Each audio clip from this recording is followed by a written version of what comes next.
Hi guys, this is Alea Jen and welcome back to my YouTube channel. So for today's video, nagtanong sa akin si Manilyn, i-vlog ko daw kung nag-iiwan ba ng pera yung mga amo dito sa Hong Kong kapag nagbabakasyon sila. So yung mga amo dito sa Hong Kong guys, mostly nagbabakasyon yan sila 3 times a year.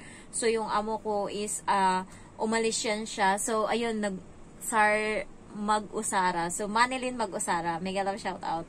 So, yung amo ko simula dumating ako dito nung bago ako, July, umalis sila, nagpunta silang Thailand, and then October, nagpunta silang Macau, and then last April is nagpunta sila ng Dubai. So, 3 beses sa isang taon sila umaalis. And then, ngayon ngang July, kakabalik lang nila is nag-Thailand din sila uli. So, ayun, nung una guys, is iniwan ako, hindi ako iniiwan ng pera, iniwan lang sa akin pagkain. So, binilan ako ng maraming noodles, and then chicken wings, and then gulay, tsaka tinapay. Ayan yung iniwan sa akin. So, nung time na yun kasi, hindi pa ako masyadong, madiskarte sa buhay. Yun yung iniwan. And then, next is, nung sumunod nila na alis is, nag-iwan din siya ng ganyan-ganyan din yung mga ganyan, noodles, ganyan uli yung iniwan. Hindi siya nag-iiwan ng pera kasi ayaw ng amo ko, mahigpit siya sa pera, hindi siya nag-iiwan. And then, nung last na punta nila sa Dubai is, wala na siyang iniwan na pagkain. Basta tinanong niya lang ako, anong kailangan mo kasi aalis kami. So, ayun, sinabi ko lang chicken wing. So, nung nakaraan din, nagsabi na siya sa akin na aalis. So, nagpabili ako sa kanya ng chicken wings. Parang mga 1.5 kilo ata yung binili niya. And alam niya na ngayon guys na dumidiskarte na ako. Bumibili na ako ng sarili kong pagkain, itlog, ganyan. So, ako na yung bumibili ng mga gusto kong pagkain. Kaya, kampante na siya. Basta alam niya na meron akong sardinas, noodles, tinapay. So, hindi niya na pinoproblema yung pagkain ko. Alam niya na ako bumibili sa sarili ko. Pinapabayaan niya lang ako. Wala siyang pakialam as long as kung ano yung nandyan. Yung laman ng ref naman is binigay niya sa akin. Konti lang kasi hindi yung amo ko katulad ng ibang amo na nagtatambak ng pagkain sa ref. So, hindi siya. Yung nakatambak lang doon na binigay niya sa akin is yung kamote na isang balot. So, parang 6 na piraso, and then carrots, and then prutas, tsaka ano pa ba yung iniwan niya sa akin? Yung mga cheese, ganyan. Ayan. So, yun, pinang-diskartean ko kung paano gawin. Dito pala guys sa Hong Kong or sa trabaho ko is baba lang namin ng store is baba lang ng namin, building namin is na palengke na. So, kapag mga alas 6:30 or alas 7, yan yung time na magsasarado na yung mga palengke. Naka-basket-basket yan. 3 basket-basket is 10 Hong Kong dollar. So, yung kinuha ko nung nakaraan is labanos, and then ampalaya, and then ano pa ba yun? Sibuyas. So, 10 lang yung binayaran ko. And dito is nakita ko doon sa wet market. Malapit lang dito, lakad lang talaga as in mga wala pang 2 minutes. Sa wet market is may nakita akong tuna. Alam niyo yung tambakol sa Pilipinas. Ayan, so nakakuha ako 2 malalaki, ganto siya kalaki, and then ganto kahaba is 20 Hong Kong dollar. Pinaksiw ko yon. Yung paksiw namin sa Pinas is yung parang style adobo.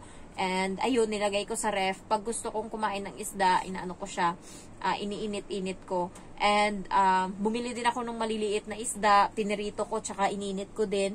So, ako na yung dumidiskarte kasi mura lang naman and afford naman yung mga Kaya, yung iba guys is nag-iiwan. Yung sa kaibigan ko, iniwan ng amo niya is 1.5. Kasi nga, yun, mga expenses na daw yun sa bahay. Kasi isang buwan ata mahigit wala yung amo niya.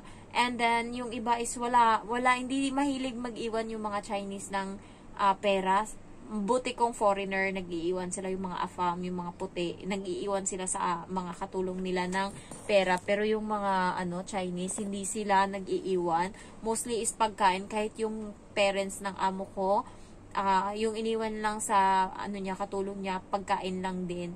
So, yung katulong niya, gumagawa ng paraan para makasurvive. Ako bumibili nun, magastos nga kasi syempre na-miss ko yung pagkain ng Pinas. So, binibili ko ngayon yung mga pagkain ng Pinas. And ngayon, maghahapunan ako dito.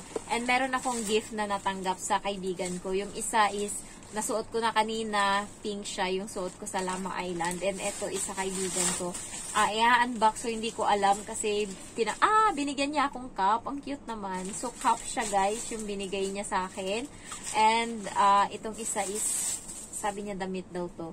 So, damit siya na, ayan, itim. May nakasulat na kapa.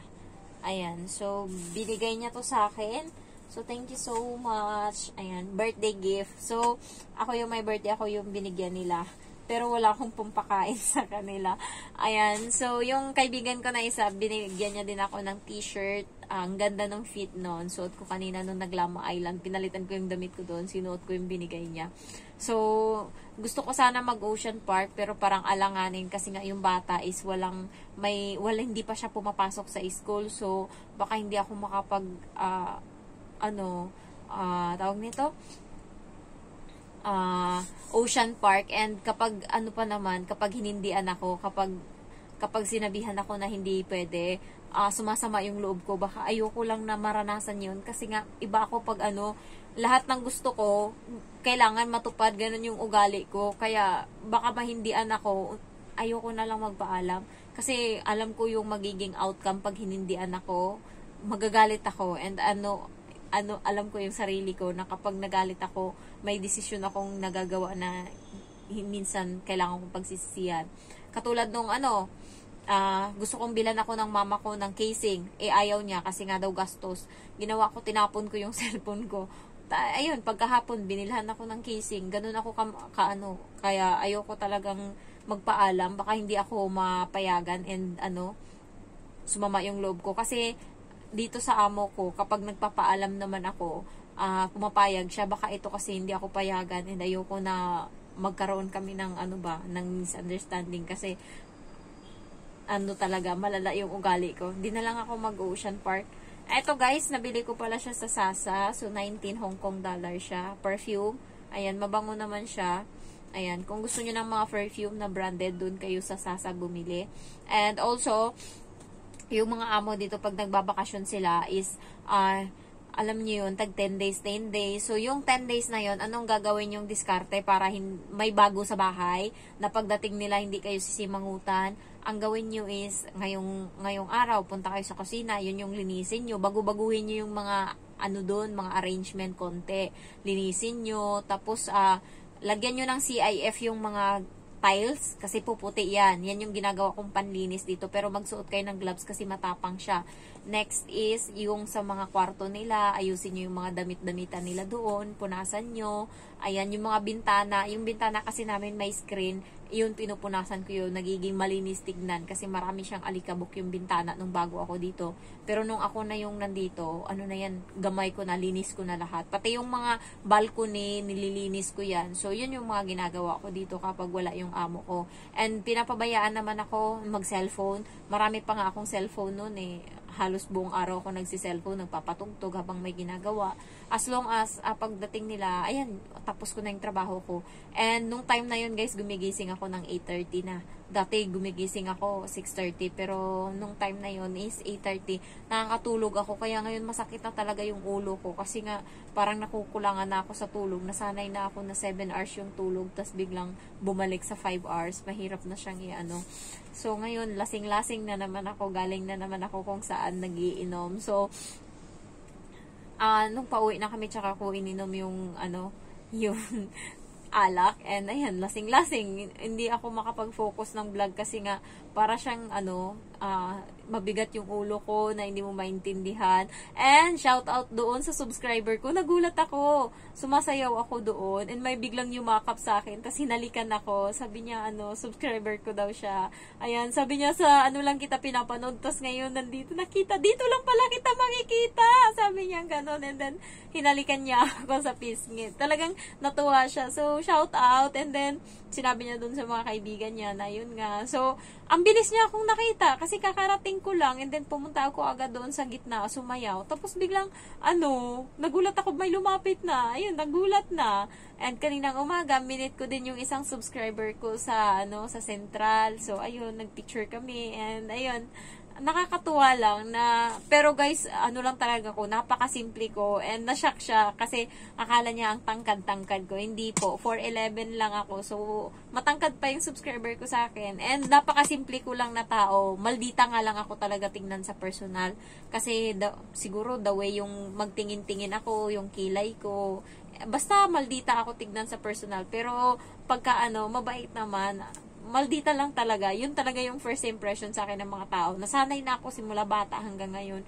And kapag may ayaw ako talagang hindi ko yan aanuhin. Ayaw ko talaga.